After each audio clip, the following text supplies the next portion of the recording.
Americans, in the same way that we had the high ground in standing on the side of the American people, and will continue to do so as it relates to health care, we clearly have the high ground in standing on the side of the American people with respect to ICE. ICE and the Department of Homeland Security need to dramatically change. And absent that, then a full year appropriations bill is in deep trouble, because the American people are correctly demanding accountability. The American people want to see the mask come off.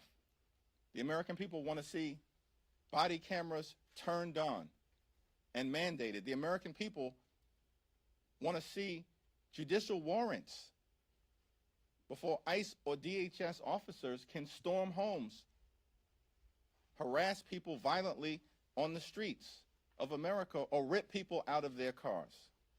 The American people want to see independent investigations so that if ICE or DHS officers break the law, they are held accountable. This concept of absolute immunity is absolute absurdity, because the American people know that if you break the law in the United States of America, you should be held accountable. Nobody is above the law. ICE officers should be held to the same standards of every other member of law enforcement in the country who put their lives on the line for us, law enforcement officers, police officers at home in New York and across the country. And ICE needs to be reined in. They're out of control. They need to be brought to heel so that there is a level of accountability and professionalism that the American people are demanding. Those are just a few of the issues that are absolute must-haves in advance of the Congress taking up a full year appropriations bill as it relates to DHS funding.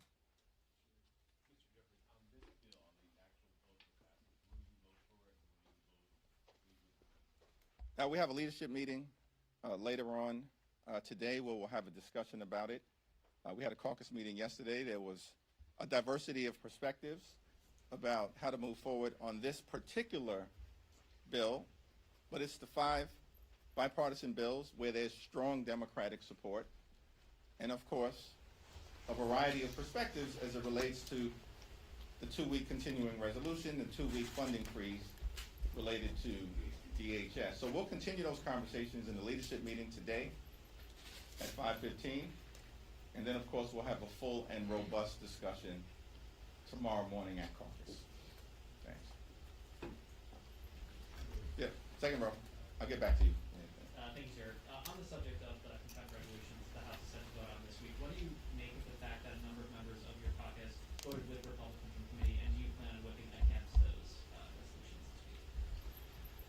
Well, those decisions, of course, will be articulated by the Democratic Whip, Catherine Clark, at the appropriate time. It's my expectation we'll have a discussion tomorrow as well about these so-called criminal contempt resolutions. House Republicans cannot be taken seriously on this issue. The Department of Justice is now withholding, in violation of the law, more than 3 million documents related to the Epstein files. More than 3 million documents. And we don't hear a peep from James Comer or any Republicans about the failure of the Department of Justice to comply with a law, as well as a subpoena that had been previously issued in a bipartisan way. I'm a hard no on the shenanigans of House Republicans. I don't believe it's serious. And I also think that there have been ongoing discussions by the Clintons and their lawyers to testify that have been repeatedly, apparently, rejected by House Republicans on the Oversight Committee, because they don't want a serious interview, they want a charade. And it's not something that I'm down with. Jeffries, on the weekend shows you talked about wanting a clear path for this, to know that the Trump administration is serious about working on this funding bill. What does that look like? Do you want to speak to President Trump? What do you need to have that clear path? Speaker Johnson and I have been in close communication. I've also been in close communication with Leader Schumer. Still haven't seen a clear path articulated, an ironclad path articulated by the Trump administration related to the type of dramatic changes that are necessary in order to rein ICE in. It's out of control, and the American people know it. As evidence in public opinion survey after public opinion survey after public opinion survey, including amongst Donald Trump supporters. They know he's gone too far. The American people know that Donald Trump lied to them. He said, we're going to target violent felons. Instead, they're targeting 5-year-old boys with Spider-Man backpacks. They're horrifying the American people. And so Democrats are committed to this fight.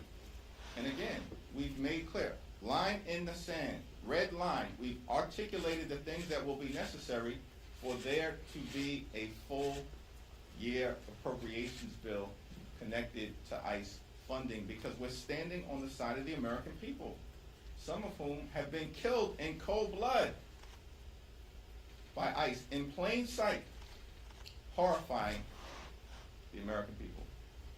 Thanks.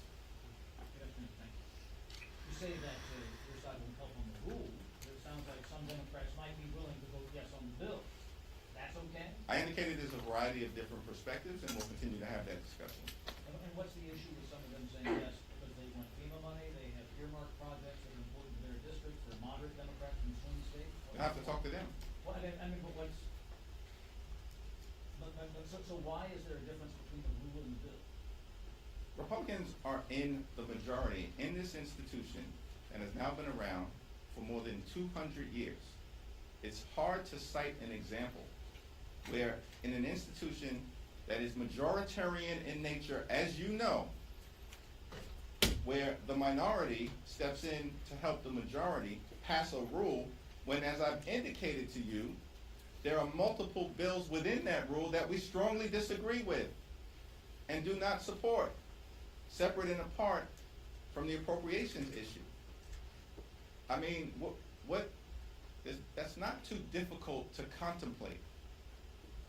On rare occasions have we stepped in to deal with Republican dysfunction, including in the last Congress, where it related to making sure that we funded our ally Ukraine, because we had to stop the pro-Putin caucus within the House Republican Conference from undermining the free world, our values, democracy, freedom, and truth, as opposed to continuing to play footsie with Vladimir Putin. That was a rare occasion. Hard to cite another example in the last few Congresses that actually involved Democrats stepping in to help Republicans govern an institution when Mike Johnson and my Republican colleagues have spent the last year lecturing the country that they have some massive mandate. If they have some massive mandate, then go pass your rule, which includes toxic bills that we don't support. Don't come to us unless you actually want to negotiate on the substance of getting things done that make life better for the American people. Thank you, Mr. Leader. You mentioned Texas. I wanted to ask you about one of the results, the state Senate race there. We saw a Democrat actually flip a seat that Trump won by 17 points. I think he won by even more over the weekend.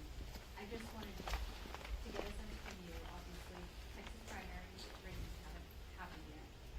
But are you feeling confident that Democrats could possibly win 4 out of the 5 redistricted seats in one Republican effort to redistrict? Yes. Republicans done effed up in Texas, and they know it. We knew it months ago. And it's because of a variety of reasons. First of all, they were never going to get 5 seats. But they created a scenario where they tried to take 5 seats away from Democrats, didn't think that we were going to respond. California responds decisively, and we will pick up 5 seats as a result of Prop 50 in California. And it remains to be seen what happens in Texas. I can guarantee you they won't win 5 seats. They're going to struggle to win 3. Based on 2024 performance, let alone what we've seen literally over the last year. And let me congratulate Taylor Remmett, who ran an extraordinary campaign. It was a decisive victory. It was a shellacking for Republicans in Texas that even caught Ron DeSantis' attention. They can't ignore it. And by the way, Republicans have been losing elections and Democrats have been winning elections since January of last year. Irrefutable fact. This has now gone on for 13 consecutive months. And during the entirety of the Trump presidency, Democrats haven't lost a single meaningful election. Not one. Not one. We won the Iowa special election in January. That was a district that Trump had just won by 20 points, a state Senate seat in Iowa. Decisively won an election in February for the Westchester County Executive in a district partially represented by Mike Lawler. In March, we won a state Senate race in Pennsylvania in a part of the Commonwealth where we hadn't had representation in over 100 years. It was a district that Donald Trump had just won by 15 points. In April of last year, we won a special election in the Wisconsin State Supreme Court contest by over 11 points in a state that Donald Trump had just won, where Elon Musk spent over $25 million. In May, for the first time in 12 years, we won the mayor race in Omaha, Nebraska, and elected an African American for the first time ever in the history of that great state. In the off-year elections in November, we won all over the country, in Virginia, in New Jersey, in New York, flipped seats in Mississippi to break the Republican supermajority in the state Senate, won 3 state Supreme Court races in Pennsylvania, won statewide in Georgia for the first time in 20 years, crushed it in California with Prop 50. Democrats in the off-year elections won up and down the ballot across the country, in statewide races, in county legislative races, and at all points in between.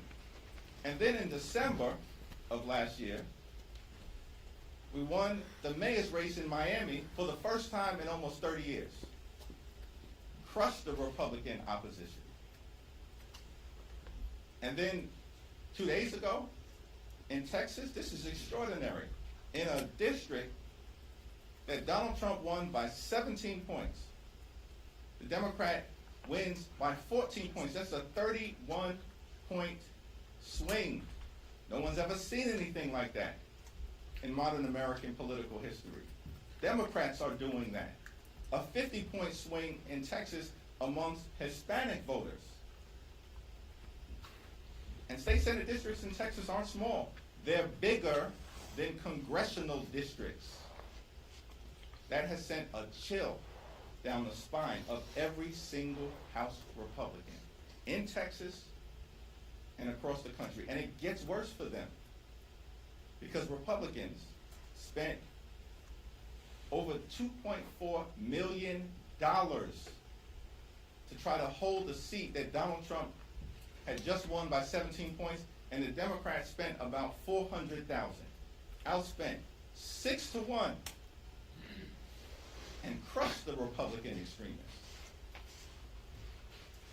At what point will Republican extremists come to the conclusion that your reach ain't long enough and your peeps ain't strong enough? You are on the verge of losing control of the House of Representatives. In November, And the Senate is looking increasingly shaky as well. Republicans have failed. Democrats are on the move because the American people have had enough. Thank you, Mr. Leader. Rex Reedy is forced a vote to expel Congressman Michelle Corner this week, who has been indicted for alleged single funds. What is House Democratic leadership stand here? Are you opposing this effort and standing against Michelle? I mentioned on Friday that Congresswoman Shafrelis McCormick is entitled to the presumption of innocence, like every other American. I'm a hard no as it relates to the effort to expel her, and it's going to fail. Thanks. Thank you. The House Republicans added the same act to this latest funding package. Are Democrats prepared for long government shutdown and take this easy? Well, the SAVE Act is dead on arrival. It's not going anywhere in the Senate. And the Republicans have failed on the issue of immigration enforcement. These people are desperate. They've lost their advantage on every single issue that they thought was going to be part of some permanent realignment. How was it possible that they actually convinced people that there was some permanent realignment when they haven't won a race in 13 months? It's confusing to me. Their policies have failed completely. Donald Trump is deeply unpopular. Democrats have been up in the generic ballot for months. And everybody understands if the election were held today, they're going down in flames on the other side. Because Democrats are the only group of people actually focused not on partisan bills like the SAVE Act, so-called SAVE Act, but on actually making life better for the American people, driving down the high cost of living, fixing our broken healthcare system, cleaning up corruption, making it clear here in America, our view, you work hard, you play by the rules, as hundreds of millions of Americans do, you should be able to live an affordable life, a comfortable life, live the good life. That's what Democrats are fighting hard to bring about. Good paying job, good housing, good health care, good education for your children, and a good retirement. Thank you, everyone.